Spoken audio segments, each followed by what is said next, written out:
네, 오늘은 에베소서 3장입니다. 우리가 저번 시간에 에베소서 1장과 2장을 했었는데 1장과 2장은 교회에 관한 계시를 바울이 말하고 있고요.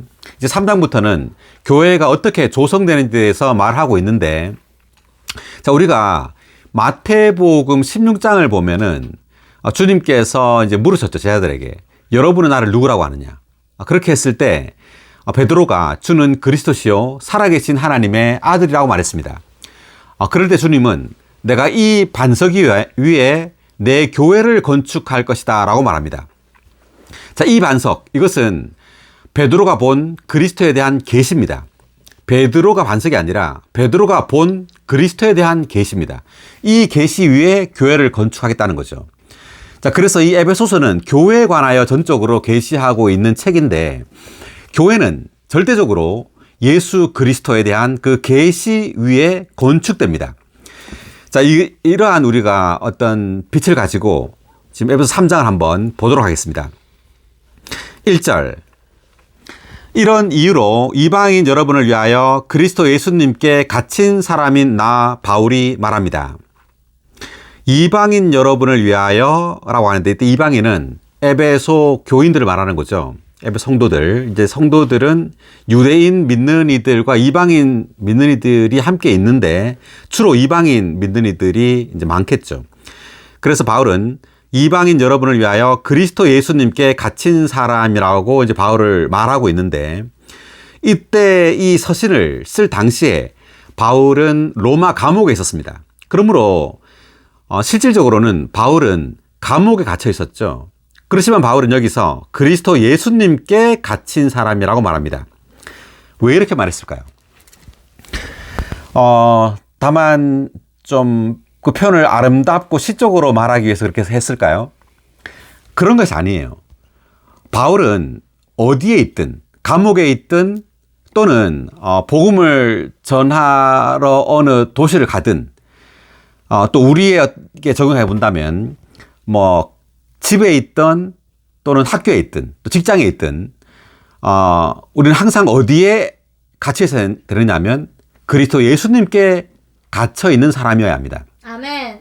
자, 그렇다면 그리스도 예수님께 갇혀 있다는 말이 뭐냐면은 바울은 언제 어디서나 예수 그리스도께 점유되어 있었던 사람이에요. 그러니까 바울은 다만 예수 그리스도와 하나인 사람일 뿐만 아니라 어떤 주님의 그 주권 하에서 주님의 주권에 순종하여 그 환경을 받아들인 사람이라는 말이죠. 그러면 바울이 감옥에 있을 때에도 여전히 바울은 그리스도 예수님을 누렸습니다. 이것이 바로 바울이 그리스도 예수님께 갇힌 사람이라고 말한 이유예요. 그래서 우리도 마찬가지로 우리가 어디에 있든 우리는 예수 그리스도 그분께 점유되어 있어야 하고 또 그분을 누리는 사람이어야 합니다. 아멘. 하나 예를 구약에서 보면요. 창세기에 요셉이 지하 감옥에 약 10년 또는 12년 정도 지하 감옥에 있었습니다. 요셉은 지하 감옥에 있었지만 여전히 요셉이 꾼 그 꿈을 잊지 않았어요. 그러니까 그 본 이상을 여전히 간직하고 있었던 겁니다. 그래서 요셉은 그 하나님의 어떤 주권적인 환경 아래서 그 환경을 받아들였다는 거죠. 그래서 여전히 감옥에 있었지만 요셉도 예수 그리스도 안에 있었다고, 예수 그리스도께 갇혀 있었다고 말할 수 있어요. 그렇기 때문에 그 감옥에서도 여전히 그 술 맡은 관원장과 떡 굽는 관원장의 그 꿈을 해몽해줬죠. 그 꿈을 해몽해주고 또 마침내는 파라오의 그 꿈을 해몽해줌으로 감옥에서 나오게 되고 마침내는 보좌, 즉 총리에 올랐죠. 그래서 실제로 바울이 그 꿈을 이루게 됩니다. 자, 우리도 마찬가지로 우리의 어떤 환경이 어떻든 간에 감옥이든 또 좋은 환경이든 간에 우리는 그리스도 예수님께 갇힌 사람으로서 우리가 본 이상과 계시를 잊지 말고 그리스도께 점유되어서 언제 어디서나 그리스도를 누리는 그런 사람이 되기를 원합니다. 아멘. 할렐루야. 네, 그리스도 예수님께 갇힌 사람인 나 바울이 말합니다. 2절. 여러분을 위하여 나에게 주신 하나님의 은혜의 청지기 직분에 대하여 여러분이 들었을 것입니다. 한번 더 읽어볼까요? 여러분을 위하여 나에게 주신 하나님의 은혜의 청지기 직분에 대하여 여러분이 들었을 것입니다. 여러분을 위하여 나에게 줬다. 그러니까 바울에게 주님은 하나님의 은혜 청지기 직분을 줬다는 거죠. 누구를 위하여? 여러분을 위하여. 그러니까 하나님께서 우리에게 어떤 위임을 맡겼을 때 그것은 나 자신을 위해서 준 게 아니에요. 그것은 성도들을 위하여, 다른 사람을 위하여 주님은 나에게 그것을 줬다는 거죠. 그래서 여러분을 위하여 나에게 주신 하나님의 은혜의 청지기 직분, 하나님의 은혜의 청지기 직분이라고 말했는데 이 하나님의 은혜는 뭘까요? 바울이 말한 지금 하나님의 은혜라는 말은요, 과정을 거쳐 완결되신 삼일 하나님이에요. 하나님 그분 자신이 바로 하나님의 은혜입니다. 우리에게 역사에 들어와서 우리의 누림이 되신 하나님 자신이 바로 하나님의 은혜예요. 이 은혜의 청지직분이란 말은 이 은혜를 분배하는 그러한 청지기 직분이라는 뜻입니다. 그래서 여기 은혜에 대한 각주를 먼저 읽어보겠습니다. 하나님의 은혜 2의 2번 각주 읽어볼까요? 은혜는 그리스도의 풍성을 말하며 이러한 풍성은 우리가 얻고 누리도록 하나님께서 그리스도 안에서 주신 것이다. 바울의 사역은 은혜이신 그리스도의 풍성을 믿는 이들이 누리도록 그들에게 분배하는 것이었다. 그 바울의 사역은 뭘 분배하는 거냐면 은혜이신 그리스도의 풍성을 분배하는 사역입니다. 그러니까 우리의 사역도 마찬가지죠. 바울에게만 사역이 있는 것이 아니죠. 모든 믿는 이들은 사역을 다 가지고 있어요. 각자의 사역을 가지고 있는데 이 각자의 사역은 유일한 하나의 사역을 하는 건데 그 사역이 뭐냐면 그리스도의 풍성을 다른 이들에게 공급하는 겁니다. 이것이 바로 사역이에요. 이것이 바로 청지기 직분이고요. 그래서 여기 청지기 직분이라는 이 단어 한번 각주를 읽어보겠습니다. 2의 3번. 헬라어로는 3장 9절과 1장 10절에 있는 경륜과 동일한 단어이다. 이 단어는 하나님과 관련해서는 하나님의 경륜, 곧 하나님의 행정을 나타내고 사도와 관련해서는 청지기 직분을 나타낸다. 네, 그러니까 경륜이라는 단어와 동일한 단어입니다. 이 청지기 직분이라는 이 단어가. 그래서 이 단어는 하나님의 행정, 그리고 지금 사도에 관련해서는 청지기 직분을 나타낸다 이렇게 되어 있고요. 그 다음 은혜의 청지기부터 읽어볼까요? 은혜의 청지기 직분은 교회를 산출하고 건축하기 위하여 하나님께서 선택하신 사람들에게 하나님의 은혜를 분배하기 위한 것이다. 네, 굉장히 중요한데 은혜의 청지기 직분은 교회를 산출하고 건축하기 위하여라고 말했습니다. 그러니까 교회를 산출하고 건축하기 위하여 하나님께서 선택하신 사람들에게 하나님의 은혜를 분배하는 겁니다. 그래서 우리는 교회를 건축하는 거죠. 그래서 에베소서 1장, 2장은 교회에 대한 계시가 나오고요. 이제 3장부터는 어떻게 교회가 건축되는 데서 말하고 있는데 교회의 건축은 절대적으로 하나님의 은혜의 분배를 통하여 건축되는 겁니다. 뭐라고요? 하나님의 은혜의 분배를 통하여 교회가 건축된다. 그래서 바울은 하나님의 은혜의 청지기 직분이라고 말했습니다. 그러니까 하나님의 은혜의 분배를 통해서 교회가 건축된다는 거죠. 자, 여기 계속 읽어볼까요? 이 청지기 직분에서 사도의 사역이 시작되며 사도는 하나님의 지배 청지기로서 하나님의 가족들에게 하나님의 은혜이신 그리스도를 공급한다. 아멘. 네, 하나님의 은혜이신 그리스도를 공급한다. 이것이 바로 청지기 직분입니다. 자, 계속해서 3절입니다. 하나님께서 이 비밀을 계시로 나에게 알려주셨습니다. 그것은 내가 이미 간략하게 기록한 바와 같습니다. 다시 한번 읽어볼까요? 하나님께서 이 비밀을 계시로 나에게 알려주셨습니다. 그것은 내가 이미 간략하게 기록한 바와 같습니다. 이 비밀을 계시로 나에게 알려줬다. 이 비밀이 뭘까요? 바울은 이 비밀이라는 단어를 지금 여기 썼는데 그 에베소서 1장 9절에는 하나님의 뜻의 비밀이라는 말을 썼어요. 근데 지금 3장 3절에서는 바울은 하나님께서 이 비밀을 계시로 나에게 알려줬다라고 말했는데 이 비밀이 무엇일까요? 저는 이 비밀이 그리스도라고 생각합니다. 근데 바울은 왜 이 비밀을 그리스도를 왜 비밀이라고 말했을까?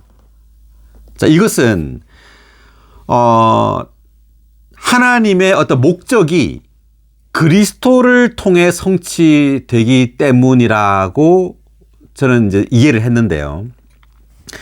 여기 각주가 있어요. 한번 그 3.1번 각주, 비밀에 대한 각주를 읽고 설명해 보겠습니다.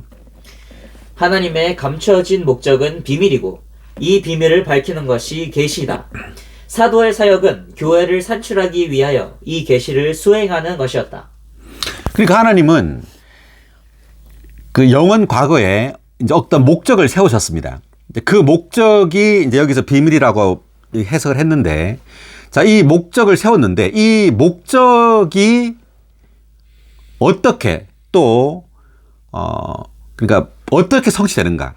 이것은 절대적으로 그리스도에게 달려 있어요. 그러니까 그리스도가 바로 실질적인 의미에서는 비밀이라는 거죠. 왜냐하면 하나님의 그 목적은 그리스도 안에서 그리스도를 통해 수행됩니다. 그래서 이 비밀을 계시로 바울에게 알려줬다는데, 이 계시로 알려줬다는 것은 그러니까 어떤 지식이나 성경 지식이나 다만 깨달음으로 이 비밀을 알 수 있는 것이 아니라는 말이에요. 오직 계시를 통해서만 이 비밀이 우리에게 알려진다는 겁니다. 자, 이 계시는 그 헬라어의 뜻은 휘장을 열다 또는 휘장을 열어 보여주다 이런 뜻이에요. 그러니까 하나님께서 우리에게 어떤 휘장을 열어서 보여줘야 합니다. 이 수건을 걷어서 보여줘야 되는데 빛을 통해 보여주는 거죠. 그러니까 신성한 빛이 우리에게 올 때 우리의 휘장이 걷어지면서 비밀을 보게 되는데 이 비밀이 그리스도입니다. 그러니까 우리는 성경을 통해서 그리스도를 봐야 돼요. 도덕을 읽어내서는 안 되고 반드시 그리스도에 대한 계시를 봐야 합니다. 아멘. 우리 마태복음 16장에서 말했지만 교회는 이 반석 위에 교회를 건축한다고 말할 때 이 반석이 그리스도에 대한 계시라고 말했죠. 그리스도에 대한 계시 위에 교회가 건축된단 말이죠. 그러니까 우리가 그리스도를 보지 못하면 우리는 교회로 건축될 수가 없고 또 교회를 건축할 수가 없어요. 교회는 도덕으로 건축될까요? 아니에요. 교회는 도덕적인 사람들이 모여 있는 곳이 교회가 아닙니다. 교회는 절대적으로 그리스도와 관련돼 있어요. 아멘. 우리는 반드시 그리스도를 봐야 되고 그래서 우리는 복음을 통해서 그리스도를 전파하는 거죠. 그래서 그리스도를 믿는 거지 우리는 하나님을 믿고 도덕적으로 삶으로써 교회가 건축되게 하는 것이 아니라는 거죠. 자, 그래서 하나님은 이 비밀, 이 그리스도를 계시로 바울에게 알려줬다고 말합니다. 그러니까 바울은 그리스도를 본 거예요. 자, 4절입니다. 여러분이 그것을 읽어보면 그리스도의 비밀에 대한 나의 이해가 어떠한지를 알 수 있을 것입니다. 자, 4절이 나오죠. 그리스도의 비밀에 대한 나의 이해가 어떠한지를 알 수 있다. 이렇게 말했습니다. 그러니까 그리스도의 비밀. 그러니까 한면으로는 그리스도 그분이 비밀이에요. 바울은 그리스도의 비밀이라는 말을 썼죠. 그러니까 그리스도에 대한 나의 이해라고 안 하고 그리스도의 비밀에 대한 나의 이해라고 말했습니다. 그러니까 이것은 그리스도의 비밀이라는 것은 하나님께서 그리스도를 통해서 또는 그리스도 안에서 하나님의 목적인 교회를 건축하기 때문이에요. 그래서 이 그리스도가 비밀인 겁니다. 자, 4의 1번 각주를 읽어볼까요? 4의 그리스도의 비밀. 골로새서 2장 2절에서 하나님의 비밀은 그리스도이고 여기에서 그리스도의 비밀은 교회이다. 하나님은 비밀이시다. 그리고 하나님의 체현으로서 하나님을 표현하시는 그리스도는 하나님의 비밀이시다. 그리스도 또한 비밀이시다. 그리스도의 몸으로서 그리스도를 표현하는 교회는 그리스도의 비밀이다. 이 비밀이 하나님의 경륜이다. 하나님의 경륜은 하나님께서 그리스도 안에 있는 하나님의 체현의 증가인 한 몸을 산출하시기 위해 하나님의 체현이신 그리스도를 선택하신 사람들 안으로 분배하시어 단체적인 한 표현을 얻으시는 것이다. 예수 그리스도 너무나 비밀합니다. 예수 그리스도는, 그러니까 하나님은요, 예수 그리스도를 통하여 모든 믿는 이들을 예수 그리스도가 되게 하는 거예요. 자, 이해가 가시나요? 그러니까 그러니까 하나님은 그리스도라는 이분을 통하여 그분의 목적을 이루는데, 그리스도를 우리 안에 분배해서 우리로 하여금 그리스도를 표현하게 하는 거죠. 여기 보니까 하나님의 경륜은 하나님께서 그리스도 안에 있는 하나님의 체현의 증가인 한 몸을 산출하시기 위해 하나님의 체현이신 그리스도를 선택하신 사람들 안으로 분배하시어 단체적인 한 표현을 얻으시는 것이다. 자, 이 단체적인 한 표현이 뭐냐면 그리스도입니다. 단체적인 그리스도를 다른 말로 하면 뭐죠? 그리스도의 몸이에요. 단체적인 그리스도가 바로 그리스도의 몸이라는 거죠. 자, 그래서 우리가 성경에서 가장 중요하고 핵심적인 계시는 바로 그리스도에 대한 계시입니다. 네. 자, 다시 계속해서 5절을 읽겠습니다. 다른 세대에서는 하나님께서 이 비밀을 사람의 아들들에게 알려주지 않으셨지만 지금은 그분의 거룩한 사도들과 신원자들에게 이처럼 분명하게 영안에 계시해 주셨습니다. 다른 세대에서는 이란 말은 이제 구약 시대를 말하는 거예요. 구약 시대에서는 이 비밀을 알려주지 않았다. 근데 지금은 신약 시대를 말하는 겁니다. 예수님께서 이제 오셨죠. 오시고 죽고 부활하셨어요. 그래서 지금은 그분의 거룩한 사도들과 신원자들에게 이처럼 분명하게 어디 안에 계셔줬다고요? 어디 안에? 영 안에 계셔줬다. 이런 말 하죠.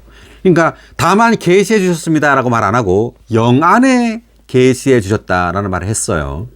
자, 이것은 이제 그리스도는 죽고 부활하여 뭐가 됐죠? 생명 주시는 영이 되었습니다. 이제 생명 주시는 영으로서 그리스도는 우리의 영 안으로 들어오시는 거죠. 그러니까 사도들과 신원자들의 영 안으로 들어오심으로 그분 자신을 계시하는 거예요. 그분 자신을 영 안으로 분배함으로 예수 그리스도를 계시했다는 말입니다. 이 말이. 5의 1번 각주 읽어볼까요? 5의 1번. 그리스도의 비밀인 교회는 다른 세대에서는 감추어져 있었지만 신약 시대에 비로소 계시되었다. 네, 신약 시대에 비로소 계시되었다. 그 다음에 5의 2번. 사도들과 신원자들에게. 헬라어에서 사도들은 보내어진 사람들을 의미한다. 사도들은 그리스도께서 보내신 사람들로서 그분을 대표하여 하나님의 신약 경륜 안에서 그분의 위임을 수행한다. 신원자들은 하나님의 대변인들로서 주된 일은 미래를 예언하는 것이 아니라 하나님의 영원한 경륜에 관한 계시 안에서 하나님을 위해 말하고 또 하나님을 말해내는 것이다. 사도들은 이제 그리스도께서 보내신 사람들이고 신원자는 하나님의 대변인으로서 하나님 위해 말하고 또 하나님을 말해내는 사람들이라는 말이죠. 자, 그 다음 5의 3번 영안에 할 때 각주. 사도들과 신원자들의 사람의 영, 즉 하나님의 성령에 의해 거듭난 영이요 하나님의 성령께서 내주하시는 영이다. 이것은 연합된 영, 곧 하나님의 영과 연합된 사람의 영이다. 이러한 연합된 영을 통하여 그리스도와 교회에 관한 신약의 계시가 사도들과 신원자들에게 열린다. 우리도 그와 같은 계시를 보기 위해 동일한 영이 필요하다. 아멘. 이때 영은 우리의 성령에 의해 거듭난 영을 말하는 건데, 그러니까 그리스도에 대한 비밀, 그리스도의 비밀, 이 그리스도 그분 자신입니다. 그리스도는 생명 주시는 영으로 사람의 영 안으로 들어옴으로 그분 자신을 계시했다는 말이에요. 그 다음 6절. 이 비밀은 이방인들이 복음을 통하여 그리스도 예수님 안에서 함께 상속자들이 되고 함께 몸의 지체들이 되며 함께 약속에 참여하는 사람들이 된다는 것입니다. 다시 한번. 이 비밀은 이방인들이 복음을 통하여 그리스도 예수님 안에서 함께 상속자들이 되고 함께 몸의 지체들이 되며 함께 약속에 참여하는 사람들이 된다는 것입니다. 아멘. 자, 이방인들이 복음을 통하여 그리스도 예수님 안에서, 자, 이 말은 이제 바울 또는 뭐 사도들, 선언자들이 복음을 전하겠죠. 자, 이 복음의 내용은 뭐죠? 그리스도죠. 예수 그리스도입니다. 예수 그리스도를 전하는 게 복음이에요. 그러니까 복음을 통하여 예수 그리스도를 이제 믿는 이들 안으로 넣는 거죠. 그러므로 믿는 이들은 그리스도 예수님 안에 있게 된단 말입니다.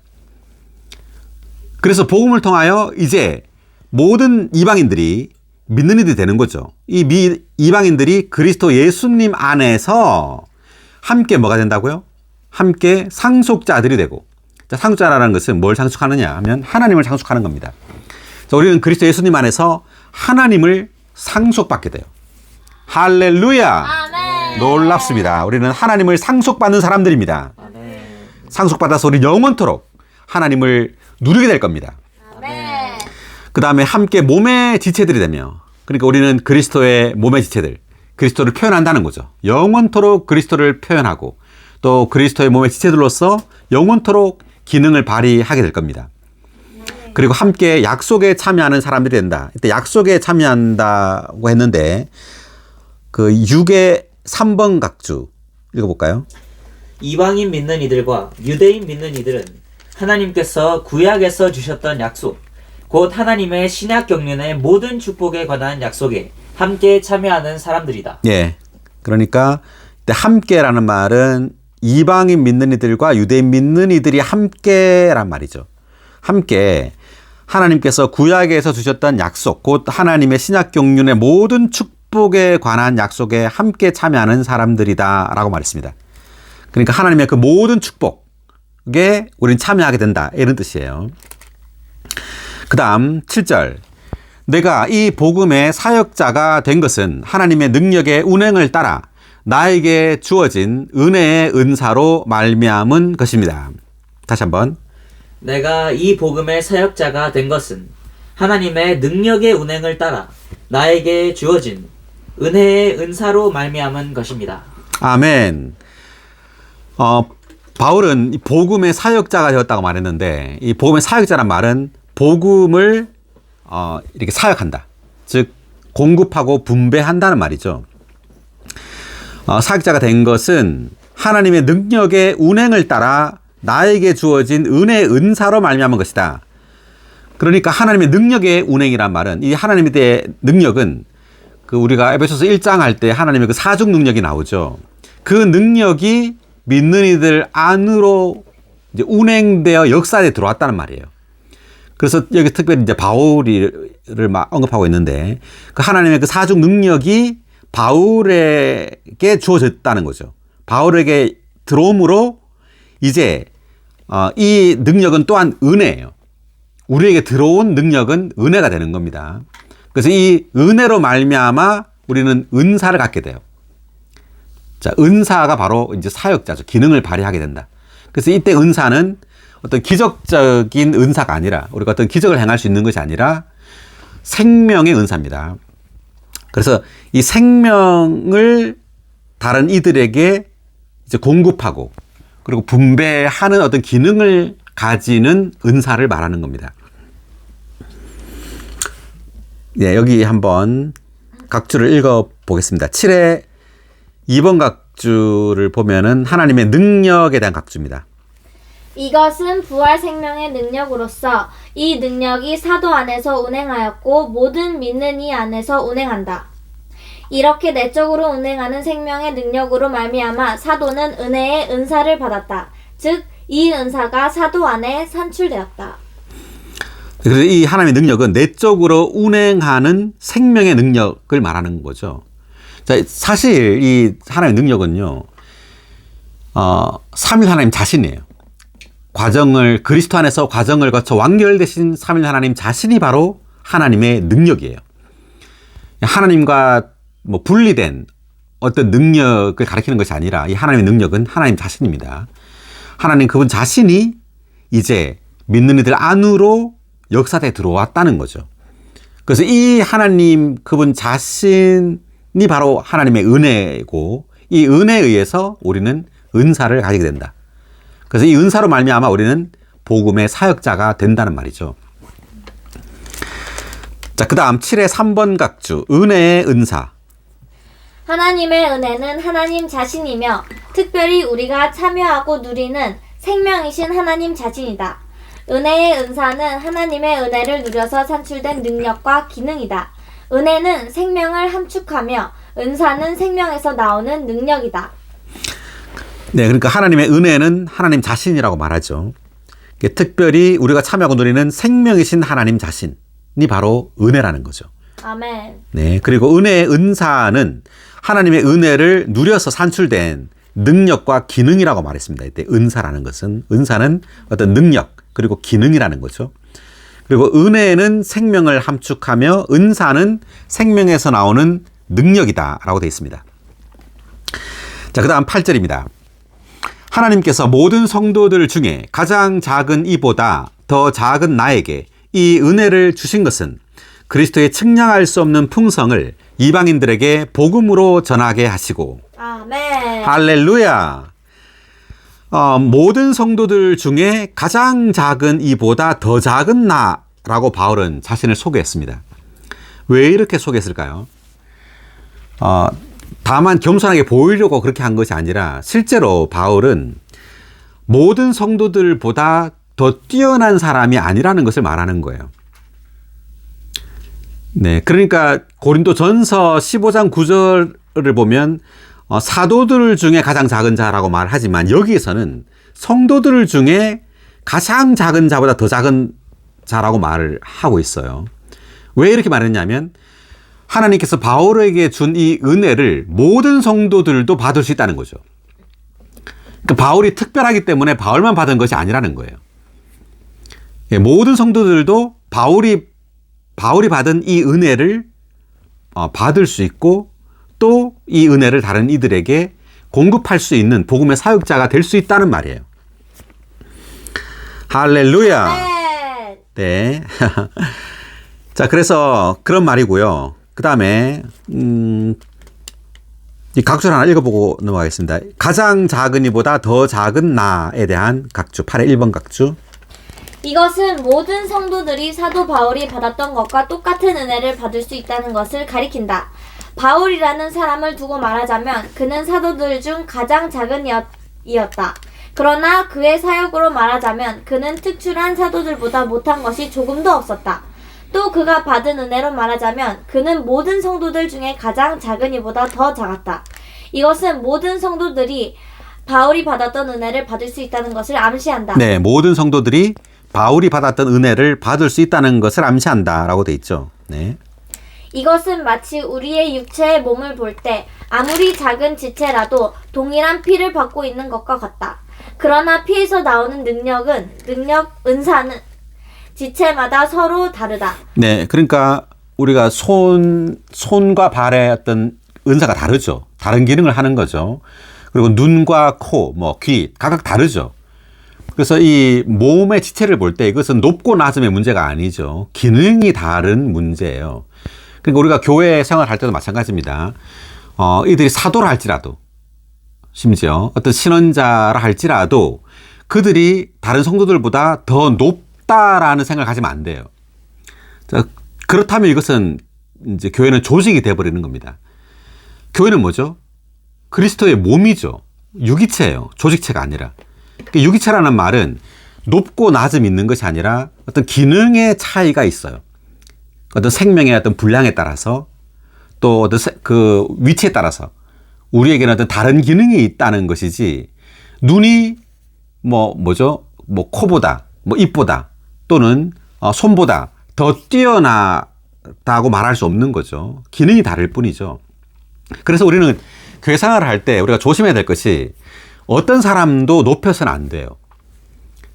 심지어 성경을 쓴 이 저자조차도, 바울조차도 사실 높이지 말라는 거죠. 고린도전서 3장에 보면 나는 바울에게, 나는 아볼로에게, 나는 게바에게 속했다 이런 말을 하잖아요. 이제 그걸 보고 바울은 그렇게 하지 말라는 거죠. 아무것도 아니라는 겁니다. 나는 심었고 아볼로는 물을 주었지만 자라게 하시는 분은 하나님이시라 이렇게 말을 한 이유가 뭐냐면 사역자로서 우리가 그리스도를 공급하고 또 이러한 일을 하지만 그렇다 할지라도 더 대단하다거나 다른 성도들보다 더 높임을 받아야 된다거나 그렇게 한다면 교회는 분열되게 된다는 거예요. 네. 그래서 그 천주교 예를 들면은 거기에 뭐 베드로를 성 베드로라고 말합니다. 성이라는 말이 saints, 성도라는 말이에요. 거룩할 성자죠. 거룩한 성도, 성 베드로라는 말을 쓰는데 우리가 다 성이죠. 다 거룩한 성도예요. 모든 믿는 이들이. 베드로만 그런 것이 아니라. 그래서 이제 천주교는 베드로를 이렇게 높이고 있고 많은 성자들이 있습니다. 많은 성자들. 그런 사람들을 높이고 있어요. 그것은 그리스도의 몸을 조직으로 만드는 거고 계급을 만드는 거예요. 그래서 천주교는 많은 계급이 있죠. 뭐 교황, 뭐 추기경, 또 뭐죠? 신부 뭐 이렇게 계급이 있습니다. 그래서 우리 교회는 계급이 없어요. 본부도 없고. 네. 그래서 그렇게 우리는 사람을 높여서는 안 되고 모든 지체들이 다 기능을 발휘할 수 있다는 거고. 계속 읽어보면 그리스도의 몸의 모든 지체는 바울과 같은 생명의 은혜를 가질 수 있으나 그들의 은사가 바울의 은사와 똑같은 것은 아니다. 네. 각 지체마다 이제 기능이 다르다는 말이죠.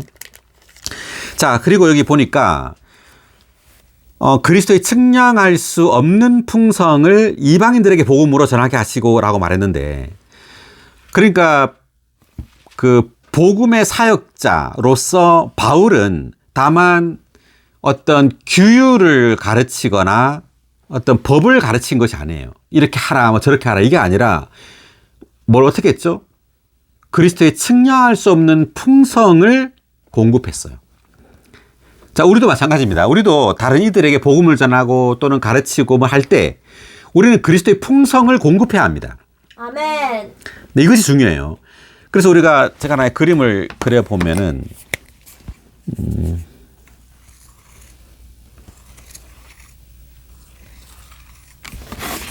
자, 이게 동그라미 이제 3개를 그렸습니다. 첫 번째 동그라미가 여기가 이스라엘 백성의 여정을 보면 이집트에서 출애굽해서 이제 광야로 들어가죠. 그리고 마침내 어디를 가죠? 네, 이렇게 가나안 땅으로 들어가게 됩니다. 이 세 장소를 거치게 되는데, 자, 이집트는 이제 세상을 상징하죠. 그리고 광야는 어떤 방황하는 장소를 가리킵니다. 그리고 마지막 이제 가나안 땅은 그리스도의 측량할 수 없는 풍성을 가리켜요. 그러니까 하나님은 이제 이스라엘 백성의 어떤 이러한 여정을 통해서 우리 그리스도인의 어떤 여정을 말해주고 있는데, 우리가 주님을 믿기 전에는 이집트에 있었어요. 이집트에서 세상의 어떤 공급과 누림을 가지고 살았습니다. 그러다가 예수를 믿고는 이제 광야로 들어오게 되죠. 그러면서 광야에서 이제 만나를 먹게 돼요. 만나는 하늘에서 내려온 떡, 즉 그리스도, 하나님의 떡이신 또는 하늘에서 내려온 떡이신 그리스도를 상징합니다. 자, 우리는 예수 그리스도를 이제 생명으로 누리게 되죠. 자, 그전에는 세상의 음식을 누렸지만 주님을 믿고 난 다음에는 매일매일 만나이신 그리스도를 누리게 됩니다. 자, 여기에서 멈추는 것이 아니라 이제 광야는 거치는 장소죠. 그리고 머물 곳은 어디죠? 가나안 땅이에요. 가나안 땅이 우리가 머물 거처입니다. 자, 가나안 땅으로 주님은 이스라엘 백성들을 인도했는데, 자, 가나안 땅에 들어가서부터는 만나가 그치게 돼요. 40년 동안 광야에서 만나를 먹고 가나안 땅으로 들어가는 순간 만나가 그치게 되는데, 그러면 가나안 땅에서 뭘 먹었죠? 그 땅의 소산물을 먹었어요. 즉, 그 땅을 직접 경작해서 이 땅에 나오는 밀과 보리와 뭐 석류와 또 뭐 광물, 그리고 이런 것들을 누리고 이런 것들을 누렸습니다. 이것은 뭐냐면 만나보다 훨씬 더 풍성한 그리스도를 누리게 된다는 뜻이에요. 그러니까 우리가 처음 주님을 믿고 난 다음에는 다만 만나만을 먹었습니다. 그런데 계속해서 만나를 먹으면 점점점 그리스도에 대한 어떤 풍성이 늘어나게 됩니다. 그래서 이제 가나안 땅에서 측량할 수 없는 그리스도의 풍성을 누리게 됩니다. 네, 그럴 때 이 가나안 땅에 예루살렘이죠. 예루살렘이 이제 가나안 땅에 있는데 이 가나안 땅에 뭐가 건축됐냐면 성전이 건축되게 돼요. 성전이 그 모리아 산이죠. 모리아. 거기에 솔로몬이 성전을 건축하게 됩니다. 그러니까 우리가 하나님의 성전인데 우리가 성전으로 건축되려면 어떻게 되느냐 하면 만나신 그리스도를 계속 누리다가 가나안 땅에서 측량할 수 없는 그리스도의 풍성을 누려야 된다는 거죠. 그럴 때 우리는 그리스도로 우리 존재가 조성됨으로 그리스도로 충만해질 때 우리는 그리스도의 충만인 교회, 성전으로 건축된다는 뜻입니다. 그래서 그리스도에 대한 계시, 그리스도에 대한 누림이 굉장히 중요하죠. 네, 우리 그리스도를 계속해서 더 보고 그리스도에 대한 계시가 계속해서 풍성해져야 돼요. 아멘. 네, 그리스도를 보면 볼수록 우리는 그리스도를 더 풍성히 누리게 되는 거죠. 네, 그래서 여기 바울은 그리스도의 측량할 수 없는 풍성이라는 이 단어를 쓴 겁니다. 네, 그리스도의 측량할 수 없는 풍성을 이방인들에게 복음으로 전해서 이제 이방인들이 그리스도의 충만이 되어서 그리스도를 표현하는 그리스도의 몸이 된다는 거죠.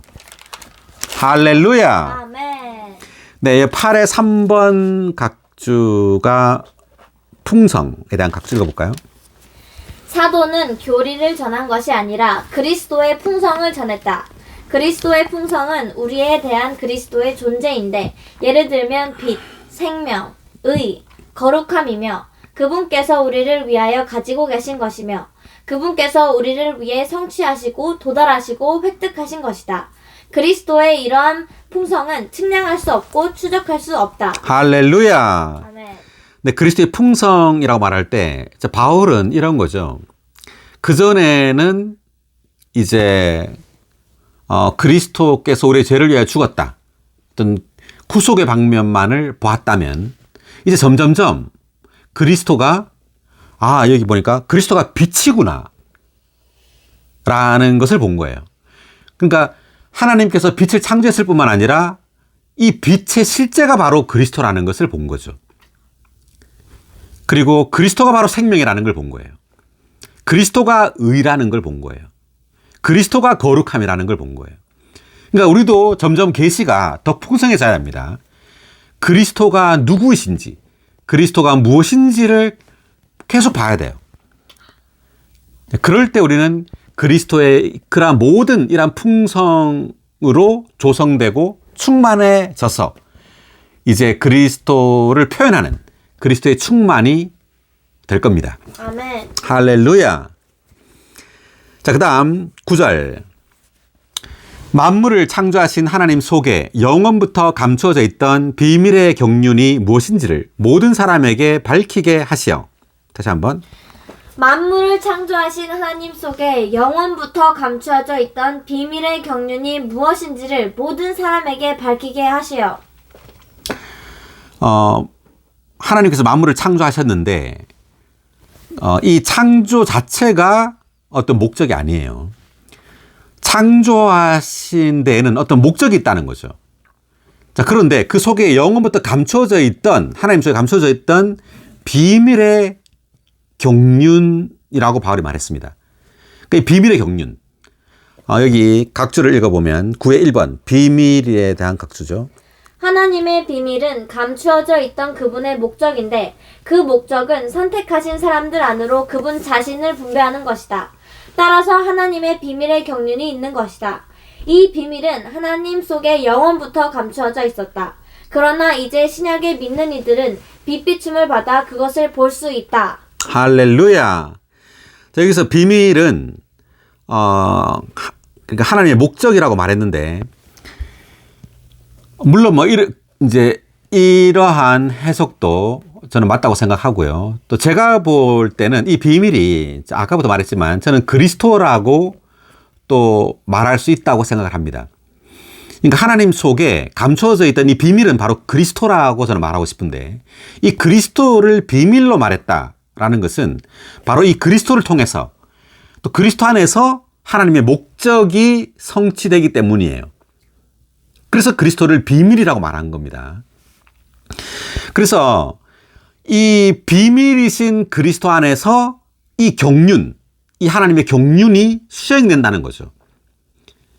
그러니까 하나님의 경륜은 그리스도 안에서 그리스도를 통해 수행돼요. 결국 그 결과는 교회를 산출하고 교회를 건축하는 결과를 가지고 와요. 누굴 통해서? 그리스도를 통해서. 네, 그리스도를 이제 그래서 이제 바울은 그리스도를 사람들에게 전하는 거예요.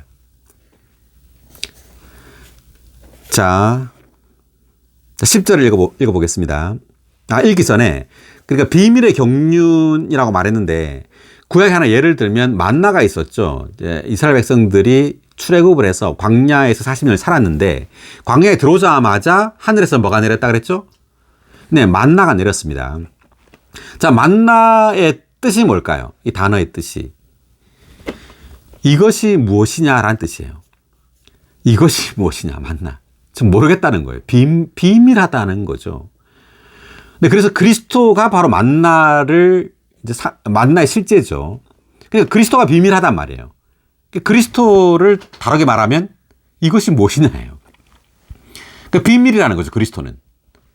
자, 그런데 이 비밀이신 그리스도를 우리가 누리잖아요. 먹잖아요. 먹을 때 이 경륜이 성취되는 겁니다. 그러니까 만나를 먹음으로 그분의 경륜이 수행되는 거예요. 그러니까 구약의 광야에서 만나를 이스라엘 백성들이 먹는 것, 이것이 바로 비밀의 경륜이라고 말할 수 있어요. 만나를 이스라엘 백성들에게 공급함으로 하나님은 그분의 경륜을 성취한다는 거죠. 자, 10절. 이제 교회를 통하여 하늘들의 영역에 있는 통치자들과 권세자들에게 하나님의 각종 지혜를 알게 하시려는 것입니다. 다시 한번. 이제 교회를 통하여 하늘들의 영역에 있는 통치자들과 권세자들에게 하나님의 각종 지혜를 알게 하시려는 것입니다. 여기 이제 교회가 나오죠. 자, 교회를 통하여 하나님의 각종 지혜를 알게 한다. 그러니까 이 비밀의 경륜은 교회라는 어떤 산출물을 가지고 오는 겁니다. 그러니까 비밀의 경륜. 그러니까 비밀이신 이 그리스도를 공급함으로 하나님은 교회를 산출하는 겁니다. 아멘. 그래서 이 교회를 통하여 하나님의 각종 지혜가 나타나요. 자, 근데 여기 보니까 하늘들의 영역 안에 있는 통치자들과 권세자들이라고 말했는데, 이제 이 사람들이 누구냐? 통치자들, 권세자들. 이 누구냐면, 여기 각주를 보니까, 10에 먼저, 1번 각주 먼저 볼까요? 교회에 대한 각주. 3장 8절에 계시된 대로 교회는 그리스도의 측량할 수 없는 풍성에서 산출된다. 하나님께서 선택하신 사람들이 그리스도의 풍성에 참여하고 누릴 때 그들은 그 풍성으로 조성되어 교회가 된다. 하나님은 이제 이 교회를 통하여 하늘들의 영역에 있는 천사 통치자들과 권세자들에게 그분의 각종 지혜를 알게 하신다. 그러므로 교회는 바로 하나님께서 그리스도의 모든 것을 지혜롭게 전시하시는 것이다. 네, 여기 보니까 이제 그 3장 8절에서는 그리스도의 측량할 수 없는 풍성을 전하게 한다 이렇게 말하고, 그리고 비밀의 경륜이라는 단어가 나오죠. 근데 경륜이라는 이 단어가 바로 분배를 함축하고 있는 단어예요. 분배. 그러니까 하나님 자신을 분배한다는 거죠. 그러니까 비밀의 경륜이라는 말이 바로 비밀이신 그리스도를 분배함으로 교회를 산출한다는 뜻입니다. 자, 그런 말인데, 여기 이제 각주에 나왔던 것처럼 하나님께서 선택하신 사람들이 그리스도의 풍성에 참여하고 누릴 때, 그들은 그 풍성으로 조성되어 교회가 된다라고 말했습니다. 자, 그래서 우리는 그리스도의 풍성을 누려야 합니다. 아멘. 할렐루야. 자, 그리고 12번 각주를 보니까 통치자들과 권세자들에 대한 각주. 천사 통치자들과 권세자들을 가리키며 선한 천사와 악한 천사 둘 다를 포함한다. 이 절에서는 특히 악한 자, 곧 사탄과 그의 천사들을 가리킨다. 그러니까 통치자들과 권세자들은 이제 천사들을 가리키는데 특별히 여기서는 악한 천사들을 가리킨다는 거죠. 사탄과 그 악한 천사들. 자, 그렇다면 사탄과 악한 천사들에게 하나님의 각종 지혜를 알게 한다라는 말이 뭐냐 하면은요. 예를 들어서 하나님은 그분의 경륜을 수행하기 위해서, 즉 교회를 산출하고 건축하기 위해서 악한 자들을 사용해요. 예를 들어 욥기를 보면 욥을 하나님께서 다루기 위해서 사탄을 사용하는 장면을 볼 수 있죠. 사탄을 이용하는 겁니다, 하나님이. 그래서 사탄이 욥에게 많은 어려움을 줘요, 고난을. 그 고난을 통해서 욥은 마침내 42장에서 이제 귀로 하나님을 들었는데 이제 눈으로 주님을 뵙는다, 이런 말을 하죠. 그래서 욥을 온전하게 하기 위해서 욥에게 이 하나님에 대한 어떤 계시를 주기 위해서 주님은 사탄과 약한 천사들을 사용하는 거예요. 그리고 또 한 면으로 이제 다윗의 실패가 있죠. 다윗이 그 밧세바를 취했죠. 그 밧세바가 누구의 아내였어요? 네, 우리아의 아내였죠. 네, 우리아는 다윗의 충신이었어요. 근데 다윗은 우리아의 아내 밧세바를 이제 취하기 위해서 우리아를 죽이죠. 네, 죽입니다. 그래서 다윗은 큰 실패를 하게 돼요. 그래서 그 살인과 간음을 저지르게 되죠, 다윗이. 자, 그러한 어떤 부도덕하고 부패하고 어떤 타락한 그러한 어떤 일을 통해서 그러한 일을 하나님은 또한 한면으로는 그것을 사용합니다. 그래서 우리가 많은 실패를 하죠. 많은 죄를 짓기도 하고 또 그렇게 하지만 다윗은 그 시편 51편을 보면 그 회개를 하는 말이 나옵니다. 시편 51편에. 그 다윗이 이제 회개를 해요. 회개를 할 때 하나님께서 용서를 하죠. 용서를 함으로 다윗에게서 누가 태어나냐면 솔로몬이 태어나게 됩니다. 그래서 이 솔로몬이 이제 하나님의 집인 교회를, 그 성전을 건축하게 되죠. 그래서 어쨌든 간에 이러한 사탄과 악한 자들에 의해서 이 사람들이 넘어지고 실패하고 또 이러한 많은 죄를 짓고 이렇게 하지만 그러한 것들을 주님은 다 사용해서 선을 이룬다. 즉 교회를 산출하고 건축한단 말이에요. 그래서 마침내 이제 하나님은 이들에게 이제 알려준다는 거죠. 너희들이 사탄과 악한 자, 너희들이 이렇게 방해하고 또 이런 짓을 했지만 나는 이러한 모든 것들을 사용해서 이러한 나의 지혜를 나타낼 수 있었다. 교회를 봐라, 이거죠. 자, 교회를 봐라. 이 교회는 바로 나의 지혜의 전시이다. 자, 이런 의미입니다. 할렐루야. 예, 놀랍습니다. 자, 그 다음 10절까지 읽었죠? 10절을 다시 한번 읽어볼까요? 이제 교회를 통하여 하늘들의 영역에 있는 통치자들과 권세자들에게 하나님의 각종 지혜를 알게 하시려는 것입니다. 아멘. 할렐루야. 자, 11절. 이것은 하나님께서 우리 주 그리스도 예수님 안에서 정하신 영원한 목적에 따른 것입니다. 아멘. 다시 한번.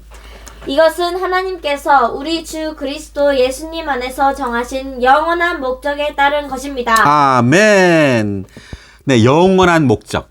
영원한 목적이라는 단어를 우리가 좀 상고해 볼 필요가 있는데, 그러니까 하나님의 영원한 목적은 교회를 건축하는 거예요. 그런데 이 교회의 건축을 영원한 목적이라고 말했습니다. 자, 이것은 이 영원한 목적인 교회가 영원하신 하나님과 연관되어 있어요.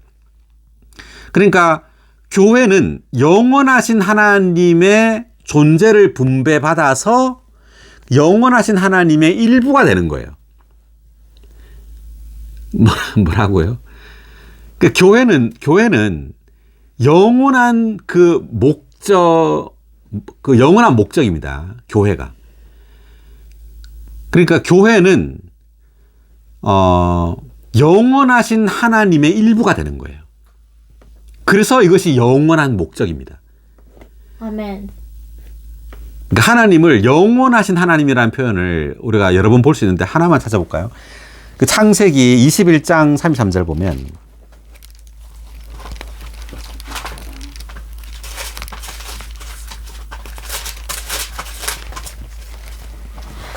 아브라함은 부엘세바에 에셀나무를 심고 그곳에서 영원하신 하나님 여호와의 이름을 불렀다. 네, 아브라함은 부엘세바라는 것이 맹세의 우물이란 뜻인데요.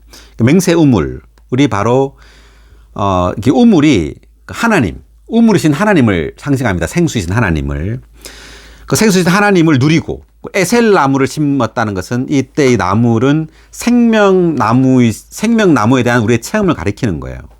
그러니까 생수와 또 생명이신 또 하나님을 아브라함이 누리고 그곳에서 영원하신 하나님 여호와 이름을 불렀다는 것은 영원하신 그 하나님의 이름을 부름으로 그분의 존재 안으로 들어가는 거예요. 그러니까 교회가 바로 그런 겁니다. 교회는 하나님의 그 영원한 그 목적입니다. 교회가. 그 말은 교회가 영원하신 하나님과 연결되어 있어요. 그래서 교회도 영원해요. 왜? 영원하신 하나님의 그 일부이기 때문에. 놀랍죠? 놀랍습니다. 그래서 영원한 목적이라는 이 단어는 굉장히 특별한 단어입니다. 그래서 영원하다는 것은 시간과 공간뿐만 아니라 그 본성에 있어서도 영원하다는 것을 말하고 영원 자체가 사실 하나님 자신이에요. 영원 자체가 뭐라고요? 네, 하나님 자신이죠. 영원 자체가 바로 하나님이에요. 그러니까 이 영원하신 이 하나님, 그분 안으로 교회가 들어가고 교회가 함께하고 참여하는 겁니다. 영원에 참여하는 거죠, 교회는. 아멘. 할렐루야. 자, 그 다음 12절입니다. 우리는 우리 주 그리스도 예수님 안에서 그분을 믿음으로써 확신을 가지고 담대하게 하나님께 나아갑니다. 아멘. 그러므로 여러분을 위하여 내가 환난을 당한다고 해서 낙심하지 않기를 바랍니다. 이러한 환난은 여러분의 뭐라고요? 영광. 여러분의 영광입니다. 할렐루야. 네, 이 환난을 통해 하나님의 지혜가 나타나죠. 네, 우리에게 인생에서 많은 환난이 있어요. 근데 이러한 환난을 통해서 낙심하는 것이 아니라 환난을 통해 하나님의 지혜가 나타나서 하나님의 지혜로 우리는 더 그리스도의 측량할 수 없는 풍성을 누리게 됩니다. 아멘. 어려움을 당할 때마다 우리는 주님께 나아가죠. 그럴 때마다 우리는 그리스도의 측량할 수 없는 풍성을 누리게 돼요. 예, 누리게 될 때 우리는 이제 어떻게 해요? 그리스도를 표현하는 그리스도의 충만이 되는 거죠. 아멘. 이러한 환난은 여러분의 영광입니다. 할렐루야. 할렐루야. 네, 오늘 에베소서 3장 여기까지 하고요. 나머지 부분은 다음 시간에 하도록 하겠습니다. 네, 수고하셨습니다.